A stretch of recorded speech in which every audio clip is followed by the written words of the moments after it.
Après une enquête approfondie, il est apparu que l'Iran n'était pas le seul pays dont Israël a tenté de neutraliser les capacités nucléaires militaires. D'autres nations du monde musulman ont également été dans le collimateur de Tel Aviv. Israël s'est fixé comme doctrine stratégique d'empêcher toute nation à majorité musulmane d'acquérir l'arme atomique. Cette politique interventionniste a conduit à des frappes aériennes préventives contre l'Irak en 1981 lors de l'opération Babylone. Une autre frappe a visé la Syrie en 2007 pour détruire un réacteur nucléaire présumé.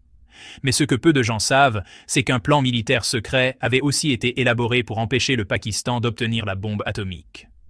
Pour les dirigeants israéliens de l'époque, il était tout simplement inacceptable qu'un pays musulman puisse accéder au statut de puissance nucléaire. À l'origine, le programme nucléaire pakistanais ne visait pourtant qu'à contrebalancer l'arsenal militaire nucléaire de l'Inde, son voisin et rival historique. Après le premier essai nucléaire indien réalisé en 1974 dans le désert du Rajasthan, le Pakistan a considérablement accéléré son propre programme d'armement atomique. Cette dynamique régionale de prolifération nucléaire a immédiatement éveillé de vives inquiétudes au sein des services de renseignement israéliens à Tel Aviv. Dès 1980, les analystes du Mossad et de l'Aman sonnent l'alarme. Le Pakistan serait très proche d'obtenir sa première arme nucléaire opérationnelle. Mais une difficulté majeure et insurmontable se posait pour toute opération militaire préventive.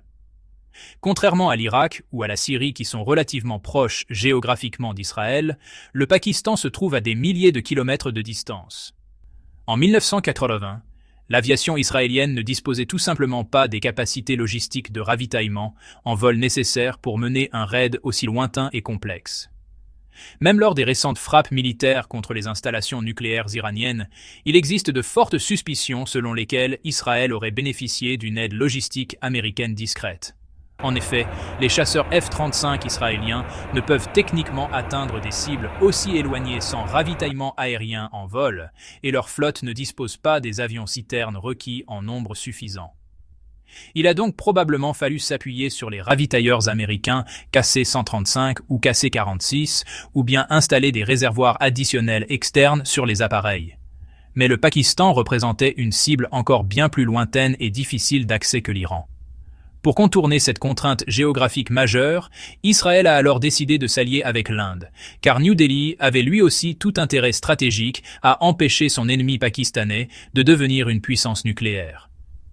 Le plan opérationnel se précise dans les cercles militaires israéliens et indiens. Des chasseurs F-16 israéliens devaient être secrètement déployés sur une base aérienne indienne située dans l'état du Gujarat, près de la frontière pakistanaise. De là, les appareils israéliens auraient suivi une trajectoire de vol soigneusement planifiée, volant à très basse altitude en longeant les contreforts montagneux de l'Himalaya afin d'éviter toute détection par les radars de défense aérienne pakistanais. L'objectif militaire était clair: bombarder directement les installations nucléaires pakistanaises et détruire le programme atomique avant qu'il ne soit opérationnel. Mais cette opération militaire particulièrement risquée et audacieuse n'est pas passée inaperçue auprès des services de renseignement adverses. Le Pakistan, grâce à ses réseaux d'espionnage très efficaces déployés en Inde et au Moyen-Orient, intercepte des informations sensibles concernant cette planification militaire. Les analystes de l'ISI, le puissant service de renseignement militaire pakistanais, comprennent rapidement qu'une attaque aérienne israélo-indienne coordonnée se prépare contre leur territoire. Nous sommes alors en 1980, une période géopolitique absolument cruciale sur l'échiquier mondial, juste après l'invasion militaire soviétique de l'Afghanistan survenue en décembre 1979. Et c'est précisément là que toute la donne stratégique bascule complètement. Le Pakistan devient soudainement un pivot géopolitique central et indispensable de la stratégie américaine visant à contenir l'expansion de l'Union soviétique en Asie centrale. L'administration Reagan lance l'opération Cyclone, l'un des programmes d'aide militaire clandestine les plus massifs jamais orchestrés par la CIA dans l'histoire de l'agence de renseignement. Cette opération secrète était destinée à armer massivement et à financer les moudjahidines afghans, résistant à l'occupation soviétique, et tout transitait obligatoirement via le territoire pakistanais. Les États-Unis, totalement dépendants du Pakistan pour mener efficacement leur guerre par procuration contre les forces soviétiques, n'avaient donc absolument pas le luxe de voir ce pays allié déstabilisé par une opération militaire israélienne. Les dirigeants pakistanais, parfaitement conscients de leur position de force dans cette configuration géopolitique, en profitent habilement pour mettre la pression diplomatique sur Washington. Le message d'Islamabad à l'administration américaine était sans équivoque. Si vous voulez que nous restions votre principal partenaire stratégique dans la lutte contre les soviétiques en Afghanistan, il va falloir calmer immédiatement les ardeurs militaires d'Israël. Autrement dit, les Pakistanais exigeaient que Washington mette Israël en laisse et empêche toute frappe préventive contre leurs installations nucléaires. C'est ainsi que, selon plusieurs témoignages d'anciens responsables du renseignement et de la diplomatie américaine, les États-Unis sont intervenus très discrètement en coulisses pour freiner les velléités israéliennes d'intervention militaire. Un parallèle historique marquant peut d'ailleurs être établi avec une autre opération israélienne réussie quelques années auparavant. En juin 1981, Israël avait réussi brillamment à bombarder le réacteur nucléaire irakien Osirak dans le cadre de l'opération militaire baptisée Babylone. À l'époque, un pilote irakien coopérant secrètement avec les services israéliens avait aidé à créer un leurre tactique permettant l'infiltration aérienne. L'escadrille de F-16 et F-15 israéliens avait bombardé le site nucléaire avec une précision chirurgicale, puis s'était éclipsé aussitôt vers leur base sans perte. Dans le cas du Pakistan, un scénario opérationnel strictement identique était en préparation avancée dans les états-majors israéliens et indiens.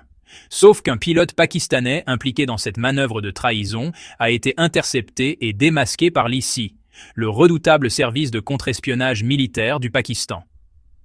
Les agents pakistanais le traquent méthodiquement jusqu'en Inde où il s'était réfugié, puis jusqu'à Tel Aviv où il pensait être en sécurité, et parviennent finalement à l'arrêter. Ces aveux complets sous interrogatoire permettent de lever complètement le voile sur l'ensemble du plan d'attaque israélo-indien. Le projet militaire d'attaque préventive est définitivement compromis et doit être abandonné. Et ce n'est pas tout dans cette histoire d'espionnage et de négociations secrètes. D'après les révélations d'un ancien officier supérieur du renseignement pakistanais, aujourd'hui très âgé et gravement malade, des négociations diplomatiques tendues ont eu lieu entre les États-Unis et le Pakistan pendant cette période critique de l'opération Cyclone. Washington aurait explicitement demandé au régime militaire pakistanais, alors dirigé d'une main de fer par le général Zia-ul-Haq, d'abandonner purement et simplement son programme d'armement nucléaire en échange d'une aide militaire accrue. Mais la réponse du général Zia fut absolument sans équivoque et a marqué l'histoire diplomatique. Il aurait déclaré aux émissaires américains « Nous avons nos propres paramètres d'action stratégique et nos propres intérêts nationaux. Mieux vaut que vous restiez dans les vôtres et que vous ne vous mêliez pas de nos affaires souveraines. » Une manière diplomatiquement polie mais extrêmement ferme de repousser toute ingérence américaine dans le programme nucléaire pakistanais. Ce témoignage historique précieux, tiré d'une vieille interview confidentielle, pourrait faire l'objet d'un enregistrement vidéo plus complet et détaillé si l'état de santé fragile de l'ancien officier du renseignement le permet encore. Ce serait une pièce d'archive rare et absolument précieuse pour retracer avec exactitude les coulisses diplomatiques et militaires de cette période trouble de la guerre froide. Ce qui est historiquement certain et documenté, c'est que le Pakistan est devenu ce jour-là le seul et unique pays à majorité musulmane à avoir survécu et résisté aux tentatives répétées d'Israël visant à empêcher l'émergence d'un programme nucléaire militaire dans le monde islamique. Mais pourquoi le Pakistan a-t-il finalement échappé à un sort similaire et tragique à celui de l'Irak frappé en 1981 ou de la Syrie bombardée en 2007 ? Deux raisons stratégiques essentielles expliquent cette exception pakistanaise dans la doctrine préventive israélienne. Israël, de son côté, continuait pourtant fermement de considérer le Pakistan comme un danger stratégique majeur pour sa sécurité nationale. Et ce n'est absolument pas une obsession nouvelle ou récente.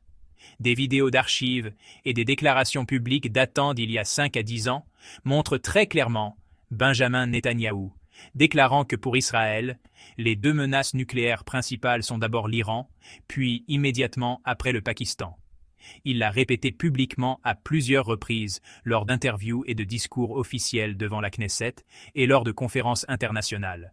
Ce n'est donc absolument pas un simple dossier poussiéreux du passé, mais bien une préoccupation stratégique actuelle et permanente de la doctrine sécuritaire israélienne.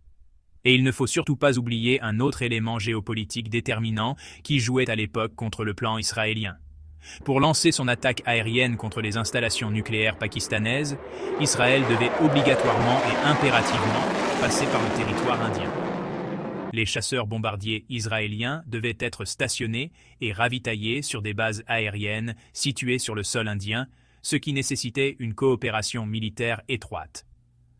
Or, dans les années 1980, pendant la guerre froide, l'Inde et les États-Unis n'étaient absolument pas dans le même camp géopolitique. New Delhi était traditionnellement aligné diplomatiquement et militairement sur Moscou, dans le cadre du mouvement des non-alignés, tandis que Washington était fermement lié à Islamabad comme allié stratégique régional. Les Américains n'avaient donc strictement aucun intérêt stratégique à voir l'Inde tirer un avantage militaire décisif d'un raid aérien israélien dévastateur contre le Pakistan, ce qui aurait complètement bouleversé l'équilibre des forces régionales en Asie du Sud. Cette configuration géopolitique complexe rendait toute intervention militaire israélo-indienne extrêmement risquée et politiquement inacceptable pour Washington qui contrôlait les leviers diplomatiques.